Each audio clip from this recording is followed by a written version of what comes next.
नमस्कार। संतोष की रिपोर्ट में आप सबों का स्वागत है। और आज हम संतोष की रिपोर्ट में चर्चा करने जा रहे हैं कि नीतीश कुमार अपने राजनीतिक सफर में हमेशा कुछ न कुछ ऐसा चौंकाने वाला फैसला लेते रहते हैं जिसके वजह से, या कहें जिस वजह से नीतीश कुमार की राजनीति को समझना या फिर नीतीश कुमार की राजनीति के सहारे क्या साधना चाहते हैं इसका अनुमान लगाना भी बड़ा मुश्किल होता है। जी हाँ, मदनी आए, बहुत सारी बातें कह गए। कहा गया कि भाई जदयू किनारा काट लिया इनसे, और ठीक मदनी जिस समय में मन से दहाड़ रहे थे और बीजेपी को झारखंड के हार का आईना दिखा रहे थे, ठीक उसी समय ललन सिंह मुजफ्फरपुर के लंगट सिंह कॉलेज में अपने कार्यकर्ताओं के कह रहे थे कि मुसलमानों से भले नीतीश कुमार ने बहुत कुछ किया है लेकिन वोट कभी नहीं दिया है। लगा जैसे संघ के नक्शे कदम पर, या यूं कहें जदयू का वाकई में भगवाकरण हो गया है। क्योंकि हाल के दिनों में अगर देखें तो कई ऐसे फैसले हुए हैं जिस फैसले से साफ ये संकेत लग रहा था या लग रहा है कि जदयू अब बीजेपी के अनुषांगिक संगठन मतलब की तरह काम कर रहा है, या यूं कहे कि संघ के अनुषांगिक संगठन की तरह काम कर रहा है। हर ऐसे मुद्दों पर, जिन मुद्दों पर जदयू पहले मुखर रहा करता था हिंदू मुसलमान की सूझ पे, उन तमाम मुद्दों पर एक अलग तरीके की खामोशी देखने को मिल रहा है। ऐसा लग रहा है जैसे उन्होंने आत्मसमर्पण कर दिया हो आइडियोलॉजिकली, और ऐसा दिख भी रहा है, और ऐसा नहीं करने वाले पर कार्रवाई भी हुई है। भले यह कहते हुए कार्रवाई जिनके खिलाफ हुई वो कह दें कि हम उम्र हुआ, हम खुद चाहते थे हट जाएं। अब बात केसी त्यागी की कर रहे हैं, तो केसी त्यागी पर कार्रवाई भी कुछ इसी तरीके की बातों की वजह से हो गई थी।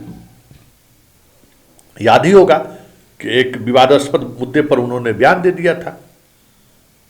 वक्फ बोर्ड उस समय भी था, लेकिन आज नीतीश कुमार ने अचानक एक ऐसा निर्णय लिया है जिस निर्णय से ये साफ दिखने लगा है कि जदयू के अंदर जो कसमकस चल रहा है।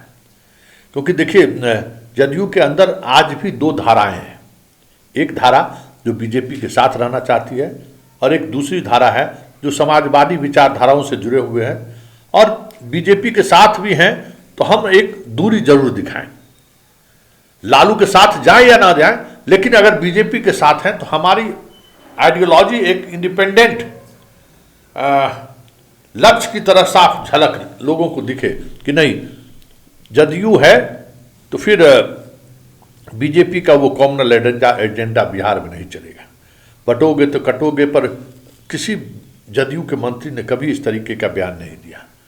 और ललन सिंह ने ऐसा जो बयान दिया उससे तो साफ और लग ही गया कि ललन सिंह हो, संजय झा हो, अशोक चौधरी हो, ये लोग जो हैं वो अब बीजेपी के लाइन पे आगे बढ़ गए हैं।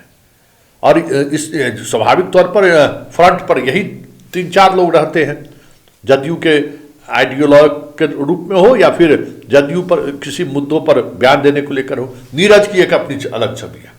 नीरज जी जब कभी भी बोलते हैं तो उसमें वो वामपंथ झलक जाता है, और सबसे प्यारा दुलारा नीतीश जी का है, इसलिए पार्टी लाइन या बीजेपी के साथ रहते हुए भी वो बीजेपी के लाइन के विपरीत बयान देने से परहेज नहीं करते।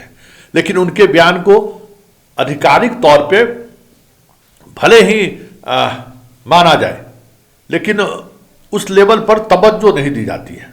तवज्जो देने का मतलब ये है कि वहाँ पे एक बैरियर सा दिखने लगता है कि ये बयान नीरज जी का बयान है। जब आप इस तरीके का कोई बयान आता है तो सबसे पहले जो पॉलिटिकल जो आपको एक एरा है या पॉलिटिकल जो स्पेस है, उस स्पेस पे लोग जानना चाहते हैं जदयू में किनका बयान आया है, तो नीरज का बयान है। तो अरे नहीं, नीरज अपने मन से भी बयान रख देते हैं, और नीरज का अपना बहुत ज़्यादा उनका लचीलापन व्यवहार नहीं रहा है, इसलिए ये बयान वो दे सकते हैं। लेकिन ललन सिंह का बयान आना अस्वाभाविक था। तो ये लगने लगा था कि नीतीश कुमार ने भी अब उस लाइन की तरफ बढ़ चुका है। लेकिन जिसकी चर्चा हम पहले किए थे कि आज उन्होंने एक बहुत ही चौंकाने वाला फैसला लिया, और वो चौंकाने वाला फैसला है कि गुलाम रसूल बलियावी को उन्होंने राष्ट्रीय महासचिव बनाया। और गुलाम बलियावी जी किस तरीके से चीज़ों को रखते हैं, किस अंदाज में रखते हैं और किस मिजाज में रखते हैं, सबको ये खबर है।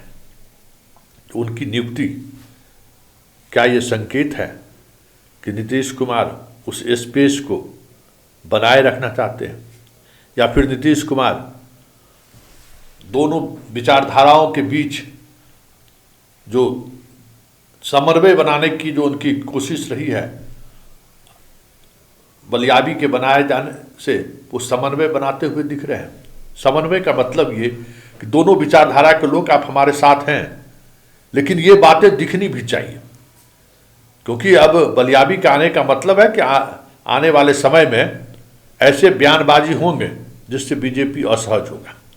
ऐसे कई बयानबाजी सामने आएंगे, कटोगे बटोगे जैसे बयान को लेकर। अब बलियावी का तेवर आप समझते ही हैं, वो किस अंदाज में बात रखते हैं। तो एक ही साथ ये फ्रंट को भी खोलना मतलब संकेत है। वैसे ललन सिंह के बयान को बीजेपी ने ही नकार दिया। ये बड़ी बात है कि बीजेपी इस बार बहुत सजग है कि नीतीश कुमार को कोई ऐसा मौका ना दे जो नीतीश कुमार को बाहर जाने का रास्ता मिल जाए, बहाना मिल जाए, या फिर वो असहज महसूस होने लगे। ललन सिंह के बयान को लेकर जदयू अभी सफाई दे रहे हैं। बीजेपी ने कहा कि नहीं, यहां तो इसकी जरूरत ही नहीं है। आप समझ सकते हैं कि किस तरीके की चीजें चल रही हैं। और उन तमाम परिस्थितियों के बीच बलियावी का राष्ट्रीय महासचिव बनाया जाना, ये तय समझिए कि आने वाले दिनों में बिटवीन द लाइन